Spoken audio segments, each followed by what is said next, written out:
नमस्कार। हमारे चल रहे इस कार्यक्रम साप्ताहिक जन जागरूकता कार्यक्रम में सेरेब्रल पाल्सी की बात वेद राजपूत के साथ।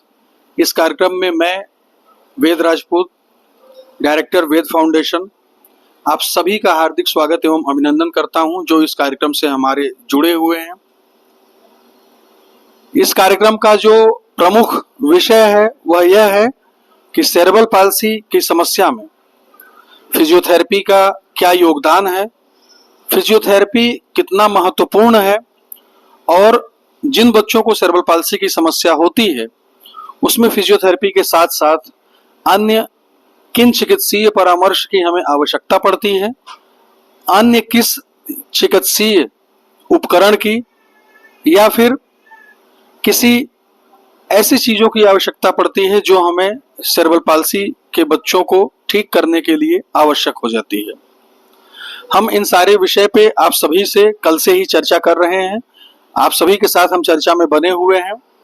आज जन जागरूकता साप्ताहिक कार्यक्रम का दूसरा दिन है और आज हम फिर आपको भारत के तमाम राज्यों से आए हुए अपने अभिभावकों से बात कराएंगे और उनसे बात करने का मुख्य जो कारण है वह यह होता है कि उनके अनुभवों को हम आप तक पहुंचा पाएं, जिससे कि आपको यह पता चल सके कि एक्चुअल में फिजियोथेरेपी कितनी महत्वपूर्ण है।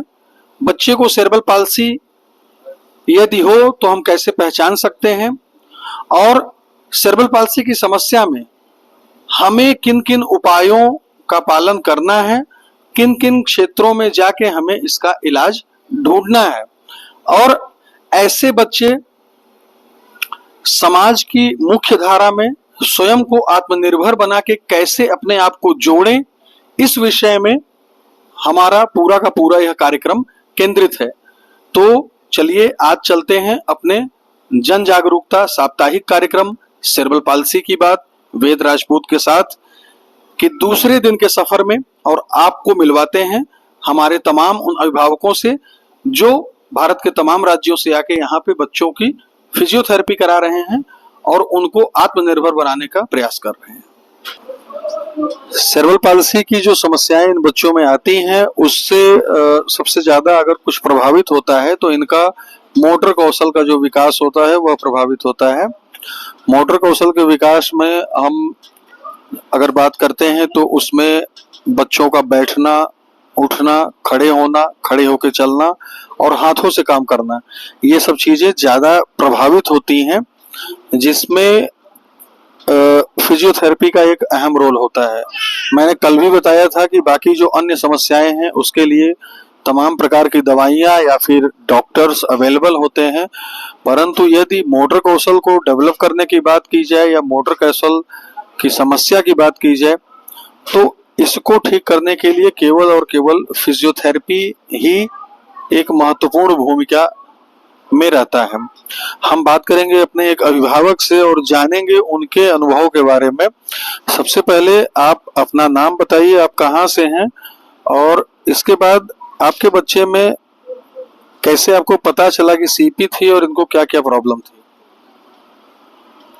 मेरा नाम नीतू यादव है, मैं जौनपुर जिला साहेबगंज से हूँ और मेरे बेटे का नाम सुप्रांत यादव है। और सर जैसे जब ये 10 महीना का हो गया तो फिर ये अपना सर नहीं उठाता था, बैठता भी नहीं था। तो फिर हम लोग को ये लगा ऐसा क्यों हो रहा है, बैठ भी नहीं रहा है, इतना टाइम धीरे धीरे होता चला जा रहा है। फिर हम लोगों ने जौनपुर एक डॉक्टर हैं उनसे संपर्क किया, तब पता चला कि मतलब इसको सीपी का प्रॉब्लम है और हमने यूट्यूब द्वारा यहाँ पे आया। जब आपको ये पता चला कि इसको सेरेब्रल पाल्सी की प्रॉब्लम है तो सबसे पहले जो जरूरी चीज है वो ये है कि आपने इस चीज का निर्णय कैसे लिया कि हम सेरेब्रल पाल्सी को ठीक करने के लिए किसी दवा का इस्तेमाल करें या फिर कोई और इलाज के बारे में सोचें, या फिजियोथेरेपी का नाम आपने कब पहली बार सुना और कैसे आपने ये निर्णय लिया कि नहीं इसका इलाज फिजियोथेरेपी है, हमें वो कराना पड़ेगा। सर जब हमने डॉक्टर को दिखाया था तो उन्होंने बताया कि इसको सीपी का प्रॉब्लम है। फिर सुनने के बाद अचानक से ऐसा लगा कि ये होता क्या है, क्योंकि हम लोगों ने कभी मतलब नाम भी नहीं सुना था और देखा भी नहीं था कि ये होता क्या है। फिर सुनने के बाद इधर-उधर दिखाना स्टार्ट किए, फिर डॉक्टर ने बताया कि मतलब इनको थेरेपी की ज़रूरत है और दवा नहीं काम करेगा, क्योंकि इनको ओनली वन थेरेपी की ही ज़रूरत है। जब भी किसी बच्चे को 3 महीने का बच्चा या 4 महीने का हो गया, उसके जो क्रियाकलाप है वो सामान्य नहीं है, या फिर बच्चा कोई 8 महीने या 10 महीने का हो गया और वो अभी तक बैठा भी नहीं है, गर्दन भी नहीं संभालता है, तो अक्सर यह देखा जाता है, खासकर मैं भारत की बात कर रहा हूँ, लोगों को सेरेब्रल पाल्सी के विषय में उतने बेहतर तरीके से नहीं पता है कि वो तुरंत जान जाए कि हमारे बच्चे को जो समस्या है उसको सेरेब्रल पाल्सी कहते हैं, वो सेरेब्रल पाल्सी होती है। तो इसमें जो हमारे पीडियाट्रिक्स होते हैं, फिजिशियन होते हैं, उनकी एक महत्वपूर्ण भूमिका बन जाती है कि यदि उनके पास कोई फैमिली आ रही है अपने बच्चे को लेके, तो वो उनको इस विषय के बारे में अवगत कराएं, उनको बताएं कि सेरेब्रल पाल्सी क्या होती है और आपके बच्चे को सेरेब्रल पाल्सी है। तो ये जो समस्या है ये हर परिवार के लिए एक नई समस्या होती है, क्योंकि शायद ही किसी के परिवार में किसी को सेरेब्रल पाल्सी की समस्या होती है। यह बहुत ही कॉमन प्रॉब्लम नहीं है। एक रिसर्च के अनुसार अगर देखा जाए तो पैदा होने वाले 1000 बच्चों में 3 से 4 बच्चों को सेरेब्रल पाल्सी की समस्या होती है।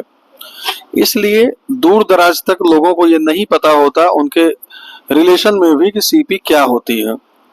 तो जो भी डॉक्टर्स हैं, मैं उनसे भी मेरा निवेदन है कि यदि आपके पास कोई बच्चा आता है और आपको ये पता चलता है कि उसको सेरेब्रल पाल्सी की प्रॉब्लम है, तो उसको तुरंत सूचित करें, क्योंकि इस समस्या का जो निदान है वो फिजियोथेरेपी है, और जितनी जल्दी शुरू हो सके फिजियोथेरेपी, उतनी जल्दी इन बच्चों को ठीक किया जा सकता है।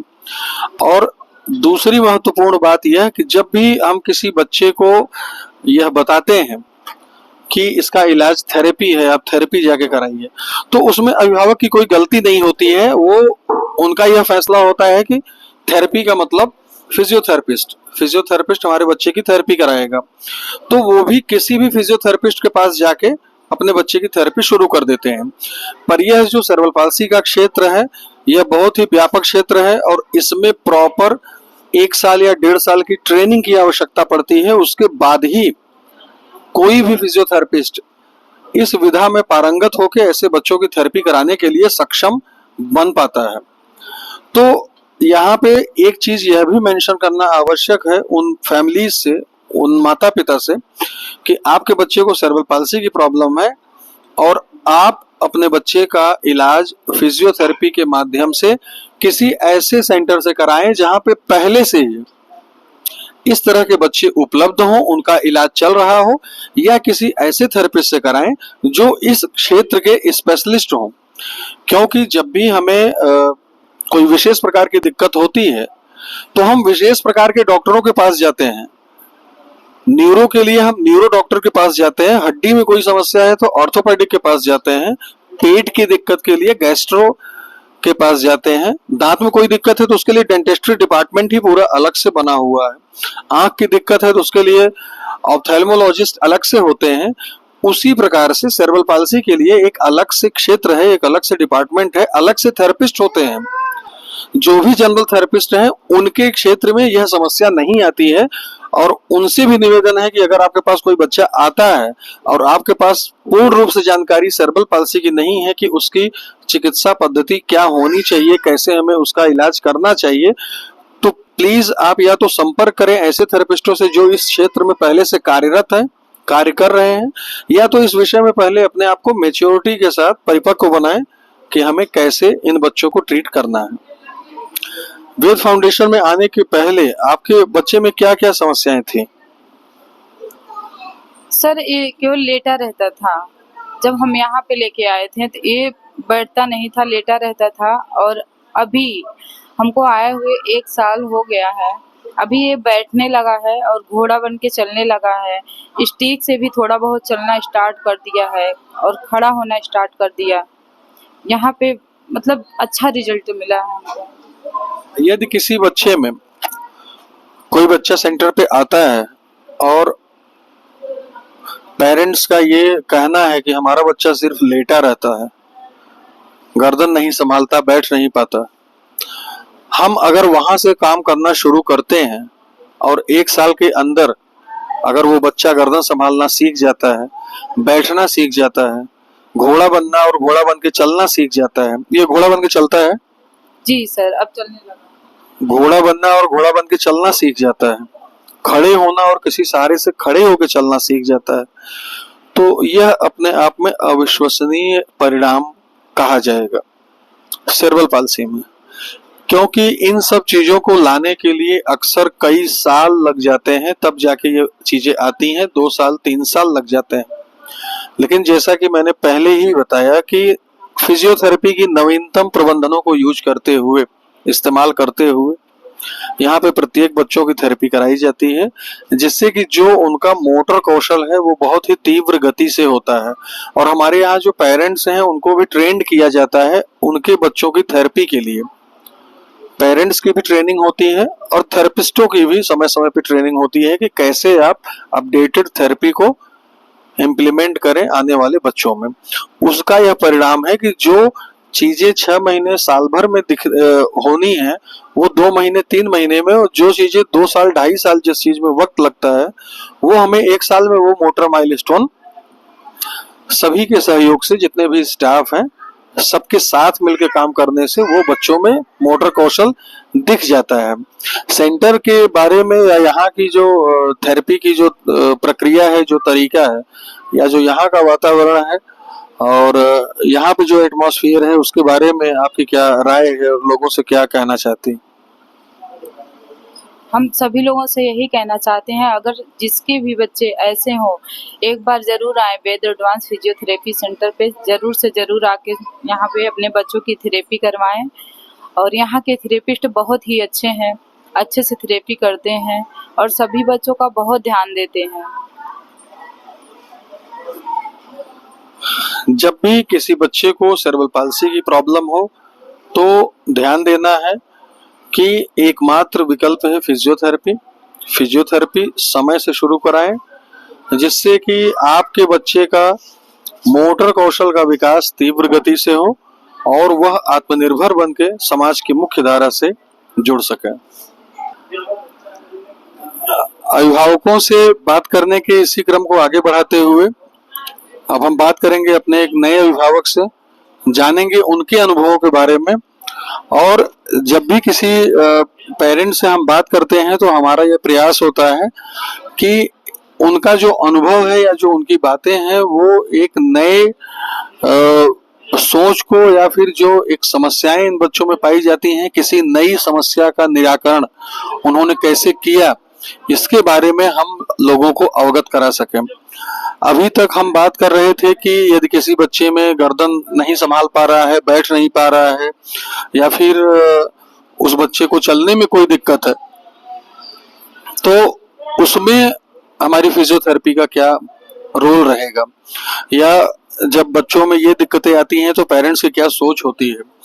लेकिन जब ऐसी कोई समस्या आ जाए कि बच्चा हमारा चल पा रहा है और हर चीज कर ले रहा है, लेकिन अब उसमें कुछ टेक्निकल प्रॉब्लम्स आ जाती हैं जिसमें कभी कभी सर्जिकल इंटरवेंशन के लिए बोल दिया जाता है, या फिर कभी कभी ऐसी समस्याएं आ जाती हैं जब ये बोला जाता है कि आप इसके पर्टिकुलर इस चीज के लिए आप सर्जरी करवा लीजिए, अन्यथा यह समस्या ठीक नहीं होगी। तो क्या ऐसी समस्याओं में भी हम एक बार फिजियोथेरेपी के बारे में सोच सकते हैं? और यदि हम ऐसी समस्या जो कि सिर्फ और सिर्फ सर्जरी से ही ठीक हो सकती है, ऐसा बोला गया है, और उसमें यदि हम फिजियोथेरेपी करवाते हैं तो उसमें क्या परिणाम देखने को मिलेगा, हम इस विषय में बात करेंगे अपने नए अभिभावक से। सबसे पहले आप कहाँ से हैं और आपका और आपके बच्चे का नाम क्या है, ये बताइए। जी सर, मैं सीतामढ़ी से बिलोंग करती हूँ और निशा वर्मा मेरा नाम है और बच्चे का नाम कार्तिक है। आप हमारे पास आई थी तो उस समय आपके बच्चे में क्या समस्या थी और आपको इस सेंटर के विषय में कैसे पता चला था, और जो आपके बच्चे में समस्या थी उसका इलाज आपको क्या बोला गया था, या उसके पहले आप इलाज कहाँ पे करा रही थी, कैसे करा रही थी? सर मैं इसके पहले तो मैं दिखाई थी वहाँ सूरत में, और वहाँ पे बोला गया था कि प्लास्टर लगाओ या सर्जरी कराओ। फिर वहाँ से बताएं बहुत ज़्यादा खर्चा कि 60-70 हज़ार लगेगा इसमें। और फिर वहाँ से फिर भी कोई गारंटी नहीं था सर्जरी के बाद भी। और फिर यहाँ पे प्रयागराज आई तो यहाँ पे दिखाई तो 2-3 डॉक्टर देखे तो बोले कि इनका बिना सर्जरी का कुछ नहीं होगा। पहले बिना सर्जरी का ठीक होगा ही नहीं हाथ का। और फिजियोथेरेपी के लिए बात किए तो बोले कि बिना इनका ऑपरेशन का फिजियोथेरेपी होगा ही नहीं। इनके हिसाब से इनके बच्चे के हाथ में कुछ समस्याएं थी और उसके लिए ये बोला गया था कि बिना सर्जरी के ये ठीक होगा ही नहीं। और जब इन्होंने ये बोला कि क्या हम फिजियोथेरेपी करा लें, तो ये बोला गया कि नहीं, फिजियोथेरेपी से भी नहीं ठीक होगा, सबसे पहले आप सर्जरी कराइए, है ना, ये बात बोली गई। तो जब आप हमारे सेंटर पे आई तो हमारे यहाँ तो सर्जरी तो की नहीं जाती है, हमारे यहाँ थेरेपी की जाती है। तो हमारी जब आप सेंटर पे आई तो आपके बच्चे में क्या दिक्कत थी, और अभी आपको क्या लगता है कि कितना आपको रिस्पांस मिला है थेरेपी से? जी सर, मैं यहाँ पे आई तो पहला नंबर तो सर्जरी का नामो निशान नहीं था कि यहाँ पे सर्जरी होगा कि नहीं होगा, इसका कोई बात ही नहीं है। और बिना सर्जरी के थेरेपी हुआ यहाँ पे, स्टाफ के लोग भी मेहनत किए। और हाथ से बिल्कुल ये हाथ, दाहिना हाथ इनका उठता नहीं था, बस मोड़े रहते थे, यही हाथ है। अच्छा, ये हाथ मोड़े रहते थे। हाँ, हमेशा ऐसे मोड़े रहते थे। और यहाँ पे जब आए थेरेपी के माध्यम से इनका हाथ अब खूब अच्छे से फैलने लगा। और हाँ, पहले तो कुछ भी नहीं कर पाते थे, अब छोटा मोटा सामान भी उठाते हैं और घोड़ा भी बन पाते थे। और पहले तो एकदम मुट्ठी ऐसे बांधे रहते थे, मुट्ठी खोलता ही नहीं था। पहले ये अपने हाथ की मुट्ठी को बंद करके रखता था और हाथ को ऐसे करके रखता था, ये उठता नहीं था, अब मुट्ठी नहीं खोल पाता था, इसके लिए सर्जरी करवानी थी। और अभी अभी क्या हाल है बिना सर्जरी के थेरेपी से? अभी तो घोड़ा बन, पहले तो एकदम नहीं होता था, कुछ भी नहीं कर पाते थे। अभी तो घोड़ा भी बन पाते हैं और हाथ ऊपर नीचे सब कर लेते हैं। और इस हाथ से छोटा मोटा सामान भी उठा लेते हैं। और हाथ ऊपर उठाने के लिए बोलो तो दोनों हाथ उठाते हैं। और कुछ भी प्रयास अपने से खुद प्रयास करते हैं कि दोनों हाथ से कोशिश करें उठाएं, और उठाते भी। ऐसे आपको जो देख रहे हैं, आप कैमरे की तरफ देखिएगा, क्योंकि आपने बहुत महत्वपूर्ण विषय पे आपसे बात हुई है, इसलिए लोगों का ये प्रश्न जरूर होता है कि कभी कभी उनको डॉक्टर बोलते हैं कि आप सर्जरी करवा लीजिए तभी आपका बच्चा ठीक होगा, आप सर्जरी करवा लीजिए तभी आपका बच्चा खड़े होकर चल पाएगा। ऐसे लोगों के लिए आपका क्या संदेश है? नहीं सर, ये ज़रूरी नहीं है कि ऑपरेशन हो तभी ठीक हो पाएगा। और जैसे कि अभी सामने खुद देख सकते हैं कि बिना सर्जरी के ठीक हो गए। देखिए, इन्होंने बहुत अच्छी चीज बोली, एक बहुत अच्छी चीज बोली कि जहाँ पे डिफॉर्मिटी है, विकृति है, और वह अस्थाई विकृति है, उसमें बिना सर्जरी के कुछ भी नहीं हो सकता। लेकिन जहाँ पे विकृति नहीं है, डिफॉर्मिटी नहीं है, अगर वहां इस तरह से दावा किया जा रहा है कि सर्जरी करवाना ही पड़ेगा, तो वो उतना आवश्यक नहीं है। बिना सर्जरी के भी ठीक किया जा सकता है, इनका ये कहना है। इनका ये कहना है, इनका बच्चा हाथ की मुट्ठी नहीं खोलता था। तो हाथ खोल के दिखाओ, अभी मुट्ठी खोलता है वो। हाथ को ऊपर उठाओ, ऊपर ऐसे ऐसे उठाओ, हाथ को ऊपर उठाओ पूरा, ये हाथ को ऊपर उठा सकता है वो, मुट्ठी को बंद कर सकता है। मुट्ठी बंद करके दिखाओ, मुट्ठी को बंद कर सकता है, मेरे हाथ को कस के पकड़ सकता है, पकड़ो कस के मेरा हाथ, पकड़ सकता है। इस बच्चे की जो प्री वीडियो है हमारे पास वो पड़ी हुई है, अभी हम उसको नहीं दिखा सकते हैं क्योंकि यह एक लाइव कार्यक्रम है जिसमें हम सिर्फ पेरेंट्स से आपकी बात करवा रहे हैं। और बात करवाने का उद्देश्य यह है कि उन्होंने जो किया, उनका जो अनुभव है वह आपके काम आए, आप उनके अनुभव के द्वारा अपने बच्चे को एक बेहतर दिशा निर्देश, एक बेहतर मार्गदर्शन देते हुए उसको आत्मनिर्भर बना के समाज की मुख्य धारा में जोड़ें। अगर इनकी प्री वीडियो हमारे पास सुरक्षित पड़ी है, उसमें साफ साफ दिख रहा है कि बच्चे ने मुट्ठी को बंद करके हाथ को इस पोजीशन में रखा है और उस समय ये आया था तो हाथ को उठा भी नहीं पाता था जी, लेकिन अभी ये हाथ से अपने सारा काम कर लेता है। हाथ की जो अंगुलियां हैं वो प्रॉपर वर्क करती हैं, थंब का पूरा फंक्शन कर लेता है, रिस्ट का पूरा मूवमेंट कर लेता है और एक बेहतर स्थिति में है। बाकी सेंटर के विषय में आपकी क्या राय है और क्या कहना चाहती हैं? सर सेंटर के विषय में तो यहाँ के लोग भी बहुत अच्छे हैं, स्टाफ के भी लोग और डॉक्टर भी बहुत अच्छे हैं और मेरा बहुत ही सहायता करते हैं। और सबसे बड़ी बात यह कि यहाँ बच्चे के जैसे गर्मी बहुत ज़्यादा है प्रयागराज में, तो यहाँ पे सुविधा भी अच्छी है कि मतलब एसी लगा हुआ है, एसी लगा हुआ है और 10 ठो फैन भी लगा हुआ है। और यहाँ इतना अच्छा सुविधा है कि बच्चे को भी ठीक रहता है, हम लोगों को भी बहुत अच्छा लगता है। और अगर रूम पे जाते हैं तो रूम की बात है तो ये नहीं है कि यहाँ पे हैं तो रूम पे जाएं तो सर का कोई सपोर्ट नहीं है, वहाँ पे भी जाते हैं तो कोई दिक्कत रहता है बच्चे को तो पूरा सपोर्ट रहता है सर। जैसा कि इन्होंने बोला कि इनकी बहुत सहायता की गई यहाँ पे, मैंने कल भी बोला था और आज भी मैं यह स्पष्ट कर देना चाहता हूँ कि यदि किसी भी फैमिली के साथ या किसी बच्चे के साथ किसी भी प्रकार की समस्या हो, चाहे वह आर्थिक रूप से जुड़ी हो या सामाजिक रूप से या अन्य किसी समस्या से वह किसी भी चीज से वह पीड़ित है, तो वेद फाउंडेशन की समस्त टीम का, पूरी टीम का और खासकर मेरा यह प्रयास रहता है कि हम उनकी हर संभव मदद कर पाएं, जिससे कि वह पूर्ण रूप से अपने बच्चे पे केंद्रित होकर उसके विकास के लिए अपना बहुमूल्य समय निकालें, उसके विकास के लिए पूर्ण रूप से समर्पण के साथ कार्य कर पाएं, जिससे कि वह आत्मनिर्भर बनकर समाज की मुख्य धारा में जुड़ सके। अब हम आपकी बात कराएंगे अपने अगले अभिभावक से और साझा करेंगे उनका अनुभव आपके साथ। नेपाल के बारे में कल बात हुई थी थोड़ी सी, और आज जो बच्चे हैं जो हमारे यहाँ सेंटर पे नेपाल से आए हैं, उनकी मदर से आज हम थोड़ा सा बात करेंगे और कुछ विशेष चीजों के बारे में जानेंगे। नेपाल में सेरेब्रल पाल्सी के जो बच्चे होते हैं,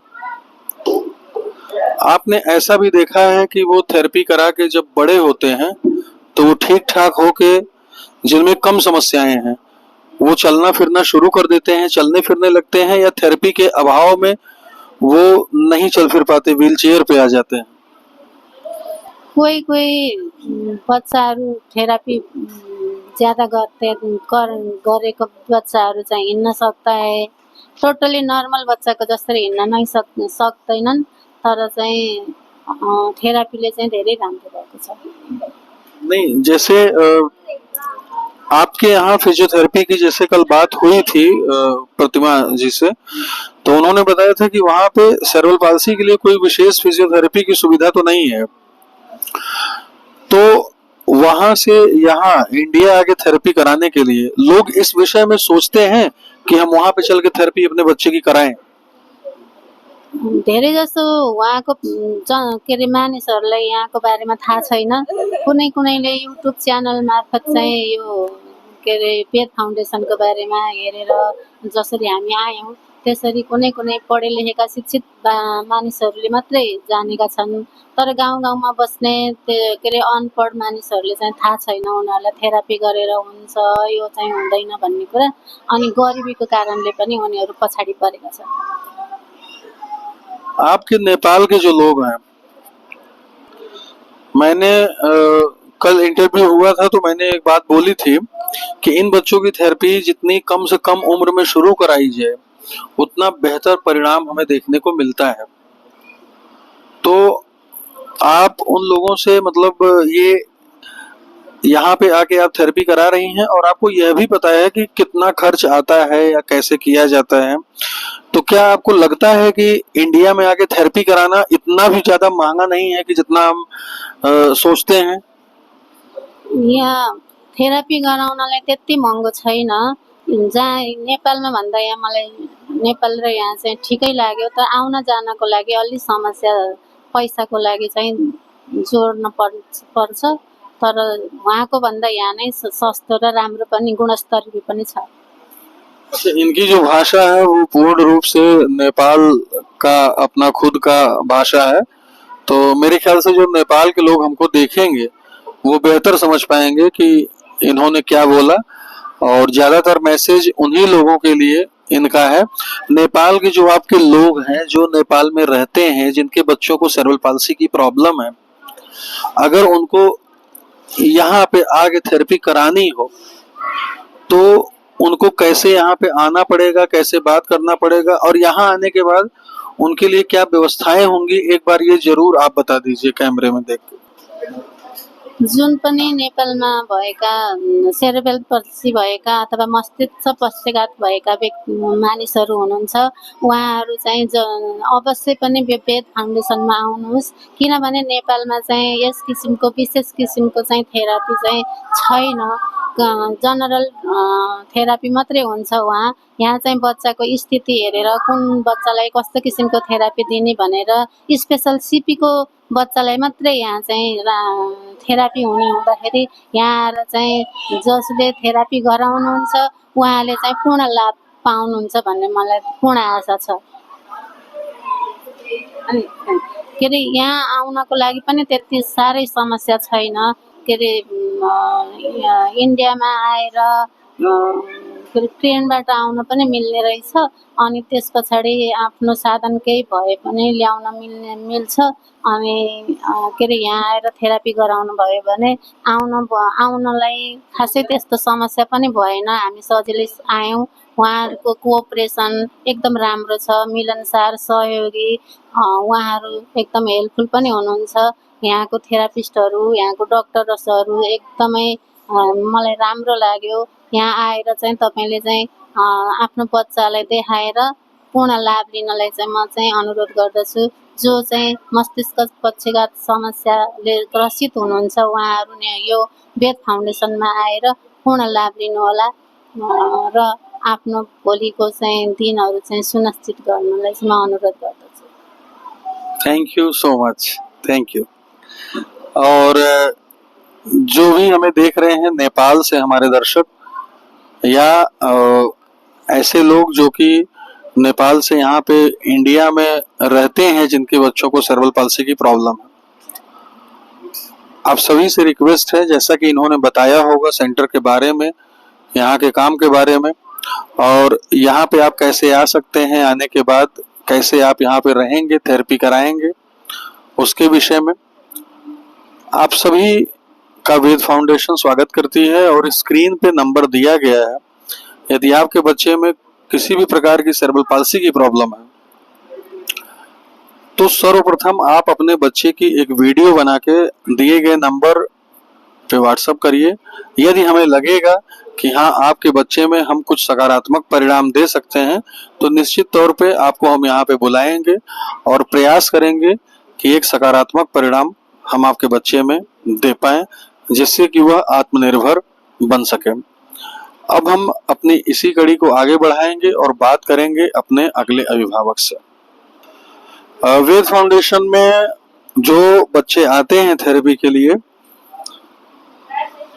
उनसे सबसे पहले उनके पेरेंट्स से मिलने के बाद एक जो हिस्ट्री होती है वो ली जाती है कि बच्चे में क्या प्रॉब्लम है, और उस प्रॉब्लम का एक proper assessment, detailed assessment, gait analysis, और एक्चुअल में बच्चे की प्रमुख समस्याएं क्या हैं, इसके बारे में सबसे पहले हम अभिभावकों से पूछते हैं।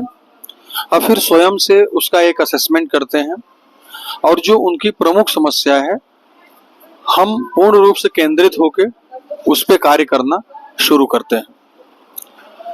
इसका सबसे बड़ा बेनिफिट यह है कि यदि आपके सेंटर पे कोई आता है या आपके पास कोई बच्चा आता है तो जब आप उनके माँ बाप से बात करेंगे तो हर पेरेंट्स की कुछ न कुछ एक समस्या ऐसी होती है जिससे वह सबसे अधिक परेशान होते हैं या उनकी कुछ न कुछ ऐसी अपेक्षाएं होती हैं कि वो ये चाहते हैं कि हमारे बच्चे में सबसे पहले यह चीज आनी चाहिए जिससे कि यह हमारे ऊपर ना निर्भर होके स्वयं पे निर्भर होके आत्मनिर्भर होके अपना कार्य कर सकता है। तो इसके बारे में जानना और इसके विषय में एक डिटेल्ड प्रोग्राम बना के थेरेपी प्रोग्राम बना के उस पर कार्य करना परम आवश्यक है। और जो भी थेरेपिस्ट इस क्षेत्र में कार्य कर रहे हैं उनका यह दायित्व बनता है कि पहले बच्चे की प्रमुख समस्याओं को उनके माता पिता के द्वारा जानिए, स्वयं से असेसमेंट करिए और प्रयास करिए कि ऐसा हम क्या करा सकते हैं जिससे कि हम इनकी अपेक्षाओं पे खरे उतर सकें, उसको पूरा कर सकें। तो इससे उनका मनोबल बढ़ता है और वह एकाग्रचित होकर आपके साथ अपने बच्चे में पूर्ण परिश्रम के साथ कार्य करना शुरू करते हैं और जिसका परिणाम यह देखने को मिलता है कि उस बच्चे में जो मोटर कौशल का विकास है वो बहुत तीव्र गति से आना शुरू होता है। हमारे सेंटर पे ये अभिभावक हैं उत्तर प्रदेश से। हम ये इनसे जानना चाहेंगे कि अभी आप सेंटर बहुत जल्दी ही शुरू की हैं, तो आपको अपने बच्चे को यहाँ पे लेके आते हैं आप थेरेपी कराने, आपको सेंटर का माहौल और यहाँ की थेरेपी कैसी लगती है और आपके बच्चे की प्रमुख समस्या क्या है? मेरा बच्चा बहुत मतलब अच्छा नहीं था और कैंची भी मारता था, कैंची मारता है, बहुत दिक्कत मतलब शरीर में बहुत तनाव रहता है। और मैं यहाँ सेंटर पे बहुत अच्छा एक्सरसाइज होता है। यहाँ के जो मैं कई जगह मतलब गई, मैं हर जगह से अच्छा मुझे यहाँ पे लगा। अभी मुझे ज़्यादा दिन तो नहीं हुआ है लेकिन देखते हुए ये अच्छा लगता है कि और अच्छा हो सकता है। मैंने जो इससे कि शुरू में बताया, अच्छा लगने का कारण क्या होता है?